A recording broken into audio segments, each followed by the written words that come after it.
А мы продолжаем наш эфир. Программа «Бугунь». Я Роман Спиридонов. И вы можете подключиться к нашему разговору, позвонив по телефонам, которые вам обязательно покажут наши режиссеры. Вот сейчас вы видите, это Viber и Skype, по которым вы можете с нами связываться, задавать вопросы или высказывать свое мнение. А мы уже начали разговор об заседании Крымской солидарности, которое состоялось онлайн в оккупированном Крыму.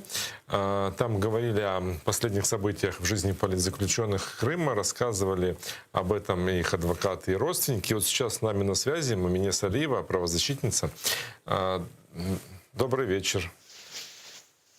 Добрый вечер, Мумине Ханым. Добрый вечер, Роман и зрители телеканала АТР.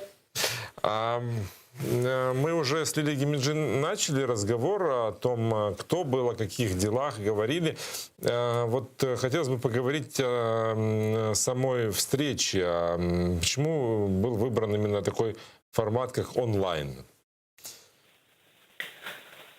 В условиях сложившейся пандемии и локдауна, который где-то естественно, где-то искусственно создал определенно превентивные или ограничительные меры с одной стороны. А с другой, такая сложившаяся ситуация, она толкает на поиск новых способов коммуникации и деятельности. И, безусловно, когда люди и общество на основе высоких целей и идей движимы в своей деятельности и определенно защиты своего народа, то, безусловно, нужны новые способы. И поэтому к концу уходящего года Крымская солидарность приняла решение проводить встречи в онлайн-формате. И это была первая встреча. И учитывая сложившуюся ситуацию, которая, возможно, будет продолжаться, то думаем, что такие встречи будут проводиться систематически. Ну да, и тем более я припоминаю, что очень часто ваши встречи офлайн, то есть живьем, всегда заканчивались таким очень пристальным интересом силовиков. К вам всегда они приходили в гости на чай практически. О чем говорили, какие новости обсуждали?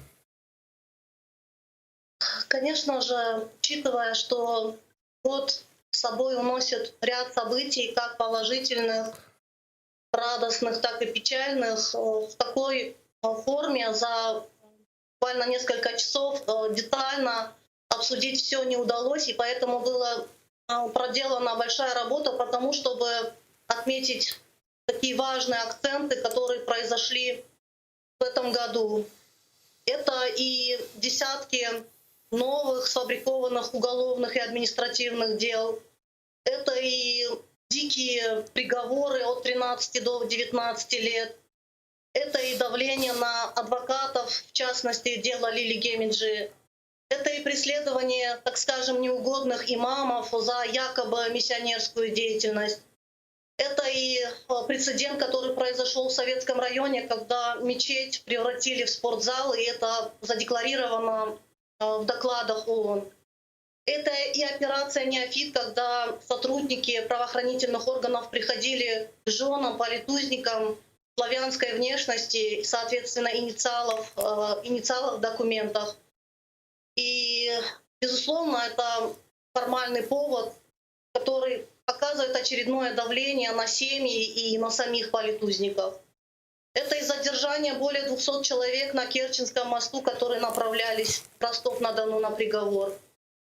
И, конечно же, учитывая все тенденции, год показал, что преследование и натиск крымских татар не останавливается.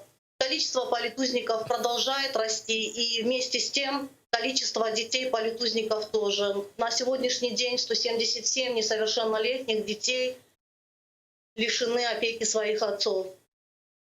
В какой они ситуации? Кто им оказывает поддержку? Достаточно ли она? Какая помощь нужна этим детям? Конечно же, знаете, когда ты находишься в такой кромешной тьме, есть очень важный свет. Он может быть совершенно маленьким, но при этом он освещает всю эту темноту. Потому что вместе с негативными тенденциями этого года происходили и положительные. Это встреча наших ребят, Пирата Сайфуллаева. К сожалению, у нас прервалась связь. Я надеюсь, что она восстановится, что мы сможем продолжить разговор. Вы меня слышите, Мумине Ханум? Да, слышу. Немножечко прервалась. Мы можем продолжать разговор. Да, вот вы говорили о радостных событиях. Да, и в частности, это встреча политузников, это наши мудрые старики, наше старшее поколение, которое продолжает оставаться нашим тылом, и их визиты к Совету министров, куда они вместе с родственниками ходили не просить помощи, а отчитать, так скажем, де-факто представителей власти за тот произвол, который происходит в Крыму. Это и поиски малыша, когда за час удалось собрать тысячи людей разных национальностей. Это и сотни людей на приговоре у второй бахчисарайской группы в Ростове-на-Дону. Это и поиск медикаментов и препаратов в сложившихся условиях, когда статистика в Крыму была ужасающая по количеству заболевших коронавирусом людей. И много таких инициатив, которые показывают солидарность народа, которая в силу такого вакуума продолжает расти. И если говорить о детях политузников, мы документируем практически ежедневно те изменения в их развитии, в их психосоматике, потому что пережить такой обыск, на основании которого практически у каждого ребенка стрессовые ситуации, и объяснить им, почему их отцов пытаются превратить в преступников, это действительно колоссальная работа. И даже здесь народ, он объединился и помогает этим детям и материально, и морально, и интеллектуально, потому что в народе априори не бывает чужих детей. И наша история этому яркому пример. И конец 90-х это показал, когда крымско-татарские семьи массово принимали в свои дома чеченских детей, потому что дети — это чистые создания, и у нас не бывает чужих детей. Вы уже упомянули историю с участниками национального движения, которые ходили к оккупационному Совмину требовать встречи с оккупационным главой Аксеновым. И все это произошло после того, как люди поехали поддерживать ребят в Ростов, да, на эти незаконные суды, и их обозвали пособниками террористов. Не кажется ли вам, что это такое новое такое явление? Теперь уже даже пытаются запугать тех, кто поддерживает тех, кого незаконно судят. И насколько это... это была брошенная такая фраза где-то на Фейсбуке, да, Аксеновым, но насколько теперь этот аргумент используют силовики против вас? Конечно же, каждый раз их способы и формы давления меняются. И как многие правозащитники и журналисты отмечают, что Крым — это некая репрессивная лаборатория, где каждый раз силовики опробируют, поведутся ли крымские татары на очередную уловку и ложь или нет. И вот в этом году тому пример, когда людей, соотечественников стали притягивать за якобы недоносительство и лжесвидетельствование, тем самым просто заставить замолчать. Или же когда де-факто представитель власти в Крыму делает заявление в Фейсбуке, но, знаете, негоже представителям власти, образно говоря, писать какие-то формулировки и клевету, и при этом нести за это ответственность, возбуждая шовинистические настроения в обществе. И, конечно же, это еще один и факт, и тем самым плевок в лицо народа, который обвинили в пособничестве терроризма. Я была на событиях и на крымском мосту, и у Совмина. И я видела тех людей, которые пытались проехать в Ростов-на-Дону. Это были дети, которые хотели увидеть своих отцов, потому что неизвестно, когда в следующий раз они их увидят. Это мамы, это сестры, это родственники, это старики. И говорить о том, что сегодня, так скажем, вот люди с совершенно разных социальных слоев народа, которые открыто демонстрируют свою солидарность и гражданскую позицию, этим самым нас всех хотят убедить в том, что если происходят аресты и административное дело производства в Крыму, значит, есть за что. Значит, люди нарушают закон. Но последние 6 лет показывают, что татарский народ, он не воспринимает эту. И он привык дышать свободно и продолжает бороться за защиту своих интересов, своей культуры, своих ценностей и существования на крымской земле.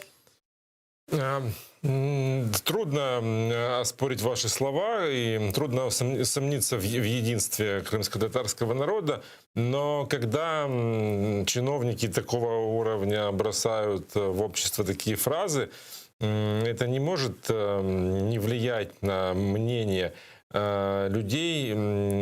И хочется вот спросить у вас, да, конечно же, есть поддержка всего крымско-татарского народа, но как на вас реагируют не крымские татары?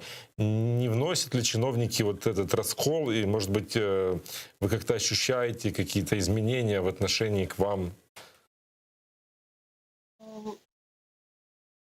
Я вообще по складу оптимист, но при этом я пытаюсь объективно оценивать те политические процессы, которые происходят в Крыму. И считаю, что за эти годы каких-то открытых прецедентов между людьми разных национальностей в Крыму не происходит. Потому что крымско-татарский народ, он в своей ментальности очень дружелюбный. И он показывает, что добро позволяет побеждать различного рода шовинистические настроения. И те люди русскоязычного населения, славянского, которые проживают с нами в Крыму на протяжении более 25 лет, они никогда не видели от нас какого-то акта насилия, оскорблений и рода провокаций. Поэтому, возможно, на каком-то индивидуальном уровне это присутствует. В частности, если смотреть на заявления Сергея Аксенова в социальной сети в Фейсбуке и те комментарии, которые там есть, возможно, это имеет место, но считаю, что вот в своих масштабах по территории Крыма все-таки истина, она побеждает ложь. И если человек адекватно наблюдает за процессами и пытается дать правильную оценку, он непременно найдет выход. Но почему нет? Ведь очень же очевидно, что все дела сфабрикованы, что нет никакого состава преступления, что вот просто формально взяли организацию Хизбут Тахрир, которую запретили, и клепают дело одно за другим. Просто людям, просто потому что они крымские татары, просто потому что они не признают оккупационную власть, и просто потому что их считают причастными к этой террористической организации. Ну, фактически судят ни за что. А почему нет такой массовой поддержки вас, не у крымских татар? Конечно же, здесь стоит отметить, что Российская Федерация использует закон как инструмент репрессий, и статья за организацию и участие в террористической организации Хизбут Тахрир, которая признана Россией в 2003 году террористической, она свободно действует на уровне национальных законодательств в Украине и в ряде стран мира. И у нас уже есть яркое историческое, трагическое событие, когда тоже, скажем, законно, в кавычках, весь народ взяли и депортировали в 1944 году, обвинив в предательстве. И если говорить о тех тенденциях и, скажем, реакции не крымских татар на то, что происходит сегодня в Крыму. Безусловно, здесь срабатывает и некая информационная пропаганда, потому что как таковых профессиональных независимых медиа в Крыму нет, которые бы были доступны как крымским татарам, так и не крымским татарам. И в большинстве русскоязычное население, они смотрят российское телевидение или же телеканал «Милет», в котором говорят о красивой жизни в Крыму и о справедливом отношении властей.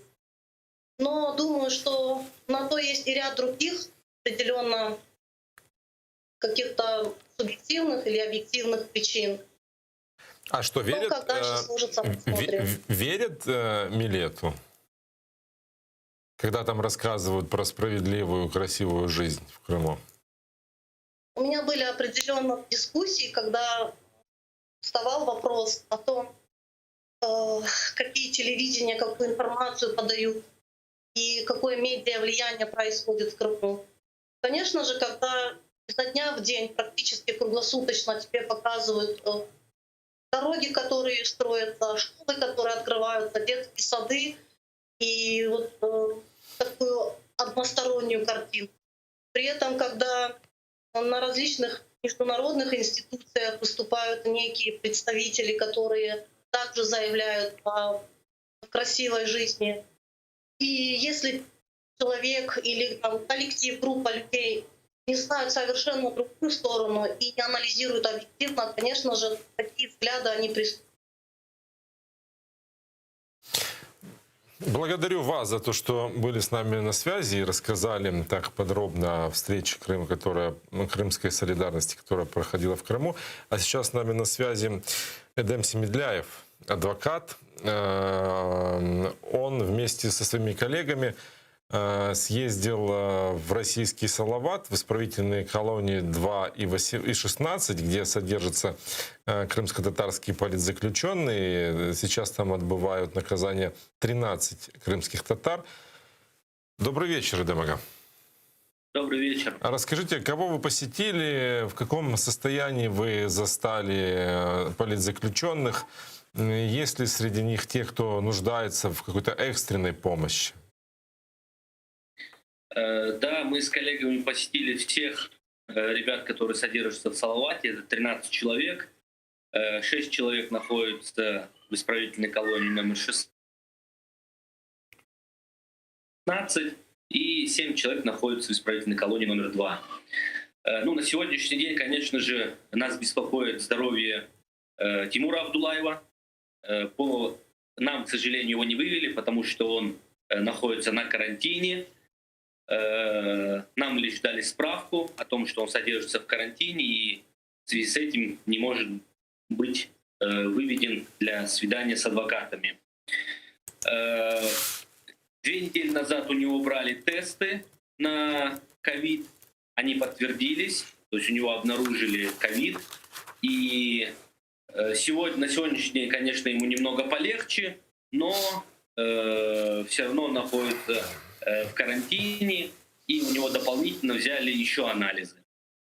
Также практически все ребята переболели, но у них не брали анализы на ковид. И я встречался с Инверага Бекировым, это самый взрослый из ребят. У него тоже были большие проблемы со здоровьем, у него были проблемы с легкими, но слава Аллаху, сейчас стало немного полегче. Что известно о ситуации, связанной с возможным возвратом, обменом, как это называют, наших политузников на тех россиян, которые осуждены у нас по всяким, в том числе и военным преступлениям? Известно ли что-то об этом процессе переговорном, который так широко анонсировался еще в начале года? Да, действительно, очень много было разговоров в начале года. К сожалению, ни защитники, адвокаты, ни семьи политузников не вовлечены в этот процесс. И мы, к сожалению, не обладаем какой-либо информацией о том, на какой стадии и планируется ли вообще такого рода обмена. А с теми, с кем вы встречались, в каких условиях они находятся, какая им помощь нужна? Конечно же, одна из действенных помощей — это говорить на всех площадках о политзаключенных, говорить о том, в каких условиях они содержатся, о том, что их незаконно привлекают к уголовной ответственности, за много тысяч километров увозят от Крыма, вообще незаконно вывозят на территорию материковой Российской Федерации. То есть, конечно, об этом говорить на всех площадках для того, чтобы Российской Федерации было очень дорого арестовывать, уголовно преследовать и отправлять в колонии вот таких вот политзаключенных. Есть ли какая-то помощь с материка? К сожалению, у нас прервалась связь с Эдемом Семедляевым. Надеюсь, нам удастся ее восстановить. Как я уже говорил, Эдем Семедляев вместе с другими адвокатами, Сияром Паничем, Рифатом Юнусом, съездили с рабочим визитом в Салават. То есть они посетили в двух колониях этого города, во второй и в 16-й, где содержатся крымские политзаключенные, посетили 13 крымских татар. Среди них и Вадим Сирук, и Руслан Зитулаев, Айдер Салединов, Инвер Бекиров, Рустем Исмаилов, Муслим Алиев, Эмиль Джамадинов.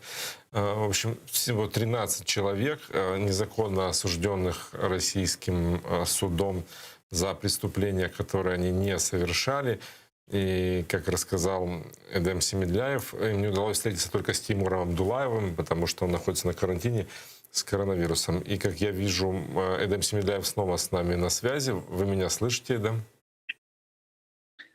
Да, очень тихо, но кое-что слышу. Я хотел у вас уточнить, в связи с тем, что у вас достаточно очень большой объем работы, таких политических дел, по которым преследуются крымские татары, очень много, и наверняка это очень сложно, в том числе и финансово.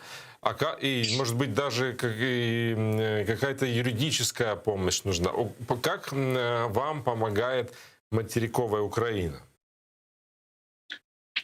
Ну, конечно, финансово, то есть с адвокатами заключают соглашения консульские отделы, это посольство Украины, и во время судебных процессов в Ростове-на-Дону и некоторые вот такие поездки в исправительные колонии финансово поддерживает посольство Украины в Российской Федерации.